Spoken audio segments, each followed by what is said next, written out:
భైరవం సినిమాతో చాలా విరామం తర్వాత మళ్లీ వెండి తెరపైకి వచ్చారు మంచు మనోజ్. 9 ఏళ్లుగా సినిమాలకు దూరంగా ఉన్న ఆయన ఈ మూవీతో మెప్పించారు. అయితే తాజాగా 2 రోజుల ఒక చిన్నారి ప్రాణాలను రక్షించేందుకు సాయం చేయాలంటూ మనోజ్ ఒక పోస్ట్ చేశారు. సోషల్ మీడియాలో వైరల్ అవుతున్న దానిని చూసిన అభిమానులు, నెటిజన్లు తోచినంత సాయం చేస్తున్నారు. మంచు మనోజ్ కొంతకాలంగా ఆస్తుల పంపకాల విషయంలో తన కుటుంబంతో ఫైట్ చేస్తున్న విషయం తెలిసిందే.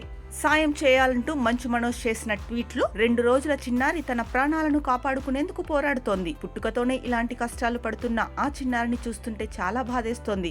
ఆ చిన్నారిని రక్షించుకునేందుకు ఆ కుటుంబం మొత్తం పోరాడుతోంది. కానీ ఆమెను కాపాడటానికి 10 లక్షల రూపాయలు అవసరం. అది వారికి చాలా పెద్ద మొత్తం. మీ వంతు సాయం చేయండి. అది ఎంతైనా కావచ్చు. ఒక ప్రాణం నిలబడుతుంది. నేను నా వంతు సాయం చేశాను. ఈ చిన్నారిని కాపాడటానికి మనమందరం కలిసి సాయం చేద్దాం. ప్రతి సాయం కూడా విలువైనదే అంటూ ఆ చిన్నారి కుటుంబ సభ్యుల బ్యాంక్ ఖాతాను షేర్ చేశారు. అయితే వారి బ్యాంక్ వర్క్ చేయడం లేదని కొందరు స్క్రీన్ షాట్స్ పంపడంతో మంచు మనోజ్ మరొక బ్యాంక్ ఖాతా నెంబర్ను షేర్ చేశారు. అయితే ఈ విషయంలో కొందరు నెటిజన్ల నుంచి భిన్నాభిప్రాయాలు వ్యక్తమవుతున్నాయి. 10 లక్షలు కూడా ఇవ్వలేని స్థితిలో ఉన్నావా అన్న అంటూ అభిమానులు కూడా కామెంట్ చేస్తున్నారు. కానీ మరికొందరు మాత్రం మనోజ్ ను మెచ్చుకుంటూ సాయం చేయడంలో తామందరినీ భాగస్వామ్యం చేయడం చాలా సంతోషం అంటూ చెబుతున్నారు.